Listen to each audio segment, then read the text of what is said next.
Assalamualaikum warahmatullahi wabarakatuh. Salam sejahtera untuk semuanya. Di pertemuan keempat ini kita akan membahas tentang kinematika partikel. Apa itu kinematika partikel? Nah, di sini kita ingin menyelidiki dan menyatakan gerak benda tanpa memandang penyebabnya. Oke, ketika berbicara tentang kinematika ini ada hubungannya dengan gerak. Baik itu contohnya gerak sebuah benda yang dapat berotasi, nanti kita lihat gimana lintasannya. Kemudian gerak suatu benda bisa tetesan air yang jatuh, kita lihat gimana geraknya. Namun secara matematis ini dianggap sebuah partikel, yaitu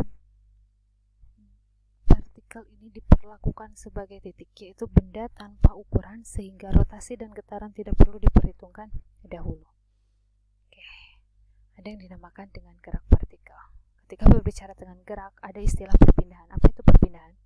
Perpindahan adalah perubahan letak atau posisi partikel atau suatu benda. Maka perpindahan adalah seberapa jauh jarak benda tersebut dari titik awalnya. Contohnya, seseorang bergerak 70 meter ke arah timur, kemudian dia berbalik, berarti ke arah barat sebesar 30 meter. Berapa jarak total? Ketika yang ditanyakan jarak berarti adalah yang ditempuh dari awal sampai akhir. Berarti 70 ditambah 30. Maka didapatlah hasil 100 meter. Itu jarak total. Namun ketika yang ditanyakannya adalah perpindahan, ini ada kaitannya dengan posisi awal dan posisi akhir. Berarti ini 30 dikurangi 70. Didapatlah hasil 40. Berarti perpindahannya dia adalah 40 meter dari titik awal pergerakannya. Oke, kemudian di sini untuk lebih jelasnya nih ada istilah perpindahan. Sebuah mobil awalnya dia di posisi 10 meter. Posisi awal nih, kemudian dia bergerak di posisi akhirnya dapat 80 meter. Berapa perpindahannya? Berarti perpindahan pertama adalah posisi akhir dikurangi posisi awal. 80 dikurangi 10 didapatlah 70 meter. Plus berarti dia ke arah kanan. Kalau yang kedua, nah dia kemudian berbalik arah. Nih, dari posisi awalnya 80 meter di posisi akhirnya adalah 20 meter. Bagaimana perubahan perpindahannya? Berarti perpindahannya adalah posisi akhir dikurangi posisi awal. 20 dikurangi 80.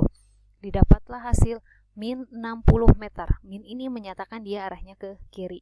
Besarnya adalah 60 meter. Ini yang dinamakan dengan perpindahan. Oke.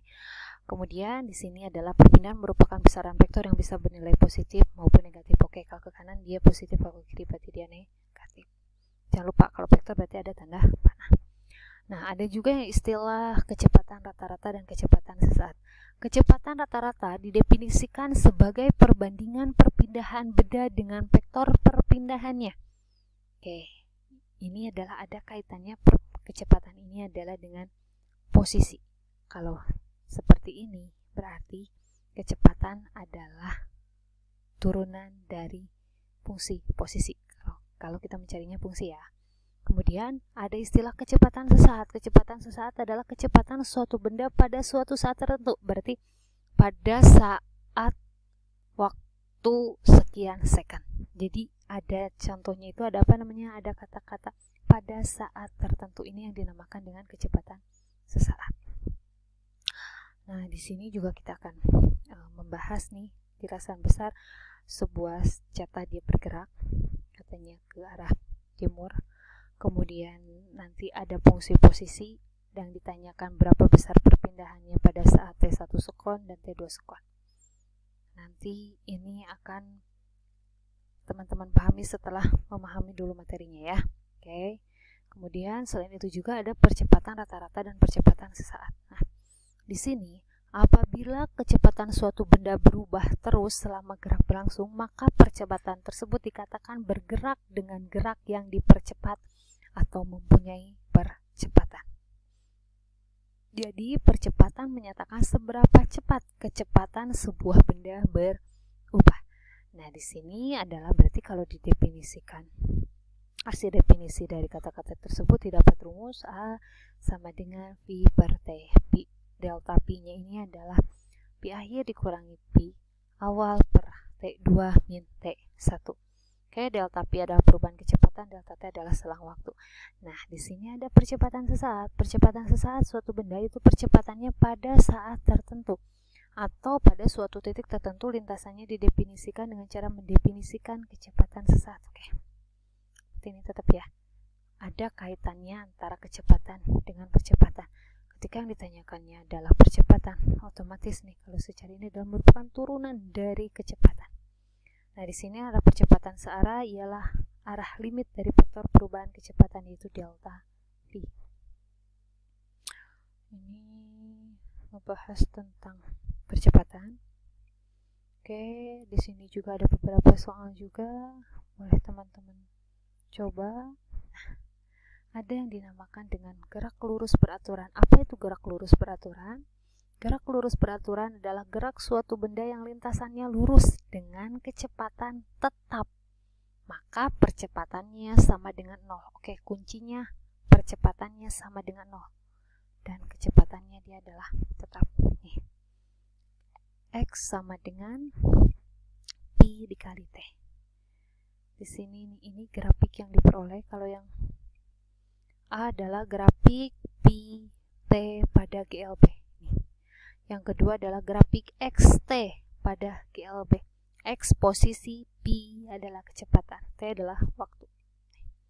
Ada lagi yang dinamakan dengan gerak lurus berubah beraturan. Gerak lurus berubah beraturan merupakan gerak lurus dengan percepatan konstan, yaitu di mana kecepatan berubah teratur selama gerak berlangsung. Nah, di sini adalah membentuk suatu garis lurus yang berarti besar pertambahan kecepatan rata-rata sama besar dalam selang waktu yang sama besar pula. Ini grafiknya. Grafik A per T berarti percepatan terhadap waktu pada GLBB, dan ini adalah grafik kecepatan terhadap waktu pada GLBB. Ini P0 berarti kecepatan awal, ini kecepatan akhir.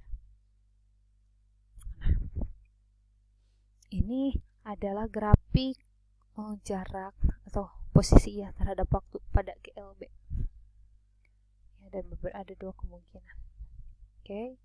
Di sini ada persamaan GLBB yang harus teman-teman pahami, di mana Vt berarti ini kecepatan akhir sama dengan kecepatan awal ditambah percepatan dikali waktu. X ini adalah jarak sama dengan P0 plus setengah AT dikali T, berarti P0T ditambah setengah AT kuadrat. Ini kalau untuk mencari jarak. Dan ini adalah untuk mencari kecepatan akhir, Pt kuadrat sama dengan P0 plus 2X. Teman-teman boleh gunakan nih mau yang ini, tergantung apa dulu yang diketahuinya di soal ya.